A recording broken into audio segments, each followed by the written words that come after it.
Čaute. A čomu sa venuješ, Samo? To už nemôžem teraz tancovať, tak jak kedysi. Máš s niečím problém? S mojím egom. Čauko, bracho. Mliekom? Egom. Egom. Čauko, Čau, bracho. Zdravíme ťa. Takže posielame vám posledný pozdrav. Nachádzame sa momentálne na rakúskych hraniciach, idú nám brať pasy. Aj orgány. Aj orgány. Čo viem niektorým. Čo bolo hore, bude dole, a keďže nás vyhnali zo Slovenska Táto škola potrebuje zarobiť, takže... Toto nedá na internet. Tak chceme zarobiť, nie? Pozdravujeme Rive Pregensku, fakt možnosti numero uno. Takže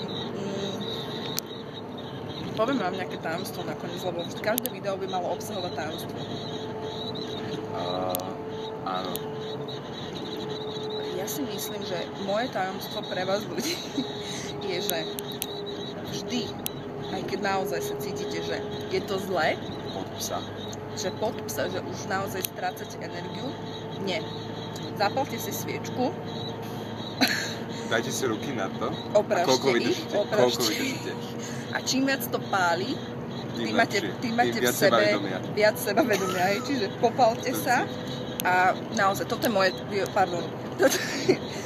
moje tajomstvo. A Samuel vám povie tiež nejaké, lebo sme tu dvaja. Takže zapálte si sviečku, najlepšie vonnú. Takto si zoberte ruku. 10 cm, hej, takto asi približne. Minimálne minútu si to tam takto držte. Počkaj, a blízko pri sviečke? 10 cm, asi takto, hej. Minimálne minútu, ak nie dve. Potom sa na to pozriete, počkajte hodinu a pol. A aký znak tam je vypálený, to je vaša budúcnosť? A pozriete si, že nevyzeral som predtým lepšie. No. Ale vieš čo, Samuel, ja neviem, že či u mňa to nebude inak, lebo ja rada som, keď mám nádych nejaký opálený. Ty rada experimentuješ, hej, aj to je pravda, ale vieš, keď sa opálí či tá ruka, tak možno budeš vyzerať potom lepšie, ako keď si biely, ako také hovno. Rozumieš. Vieš, čiže to je tiež možno postup, ako sa opáliť zadarmo, nie? Je to filozofia, ako, to je najdlhšie ako na 4 minúty videa, rozumieš? Samuel, točíme ho už asi 6 minút. Ja si myslím, že už trošku budeme aj nudiť tých divákov, takže dobre, by sme mohli to ukončiť. Takže dve tajomstvá sú obsiahnuté a my vám dávame pozdrav Illuminati. Majte sa. Ale nie, pohľadné orgány. Nie pohľadné orgány, pardon.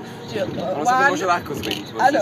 Takto. Nie, sme stále v trojuholníku. Čiže 1, 2, 3. Majte sa, krásny deň vám prajem a veľa pozitívnej energie. Čujte všetci.